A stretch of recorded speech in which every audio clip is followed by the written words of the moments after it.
Somehow it does not seem so interesting, now that I watch it a second time. I sigh, flip the laptop closed, and decide food will fix my problem. Nothing in the fridge, I notice, eyes searching for some tasty morsel between stacks of unappetizing-looking food. I shift a plate of last night's meatloaf to the side to see if there is anything hidden behind it. Nothing. After I close the fridge, I move on to the freezer, hoping there is something I can munch on. Success. I pull out a fudge bar, tear open the paper wrapping, and begin sucking on the chocolatey goodness. Satisfied, I sit down again to brainstorm for my movie. I wait for inspiration to hit as I suck on my treat, staring at the empty piece of paper.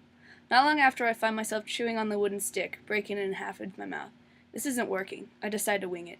Everything is set up anyway, and I'm a movie-making genius. Or so my mom tells me. Well, not in so many words, or in any words at all. Actually, she just said she liked how my hair looked this morning. How hard could it be to make a movie anyway? There are a lot of movies out there, and some of them are not any good anyway. I stand in front of the camera, press the on button, and start talking. 1 hour of the best plot and acting I've ever experienced later, and I'm finished. Eagerly, I jump to the camera to see my masterpiece. Then I notice my mistake. I never pressed the record button. I groan. No one will ever see my genius. How will I ever be able to create anything of this level of awesome again? I need another fudge bar. Mom walks into the room when I am halfway through recording my masterpiece. You could make a whole log cabin with these fudge sticks, she says, interrupting my monologue. How many did you eat anyway? Oh, mighty beast of the underworld, I shout. Begone! Back to whence you came! I think I did a good job of ad-libbing. I didn't want to have to start my movie from the beginning again. Don't ruin your dinner, Mom says as she shuffles out of the room. I ignore her and continue acting. The final product is 3 hours long and the best movie I have ever seen.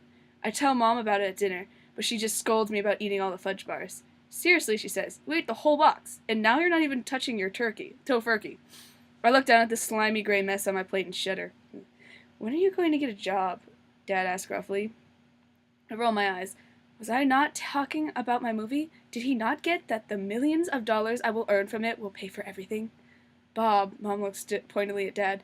Don't you bob me, he responds. He's 35. He needs to get a job and move out. Don't talk about my baby like that, Mom shouts protectively. I glance down at my plate, deciding tofurkey can't be as bad as it looks, and dig in. Nice. That will be my story.